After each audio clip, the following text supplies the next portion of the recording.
Hello and welcome. It is Monday, August the 29th, and this is the Greenbrier Valley Church of the Nazarene with your daily devotion. Today we are reading from the book of Exodus, chapter 1, verses 1 through 11.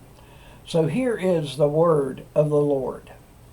These are the names of the sons of Israel who went to Egypt with Jacob, each with his family: Reuben, Simeon, Levi, and Judah, Issachar, Zebulun, and Benjamin, Dan and Naphtali, Gad and Asher.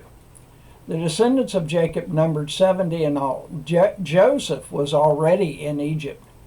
Now Joseph and all his brothers and all that generation died.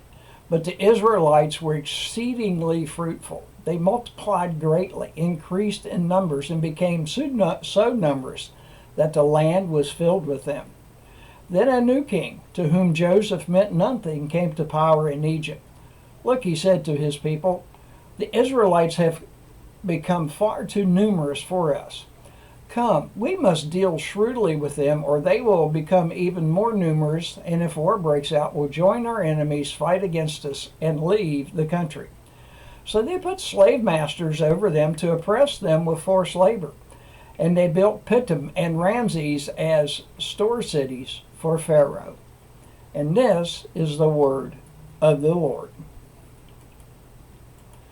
The article today is titled Hardships Do Come by Stephanie Malcolm. Stephanie is the co-pastor of the Stonington Church of the Nazarene in Stonington, Maine. Here's what Stephanie writes. One of the questions people ask me a lot is, why do bad things happen to good people? There's a misunderstanding of the Bible. For some reason, we have taken verses that promise provision to mean nothing bad will ever happen to us as long as we follow God. This is not the case. The Hebrews were where they were supposed to be in following God's will. We forget that God also gives people free will. The new Pharaoh does not remember how Joseph had saved Egypt. Instead of living in peace, he chooses to oppress the people of God. Often, when hardships happen, we blame the sufferer or think they must have done something wrong. Sometimes bad things just happen. It has nothing to do with the faith or lack of faith of the person. Later in Exodus, the people of God continue to be faithful in the midst of their suffering and bring it before God.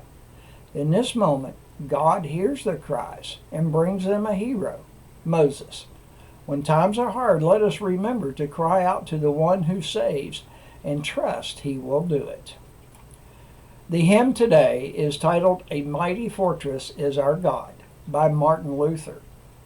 And though this world with devils filled should threaten to undo us, we will not fear, for God hath willed his truth to triumph through us. And from the 124th Psalm, verses 7 and 8, we have escaped like a bird from the fowler's snare.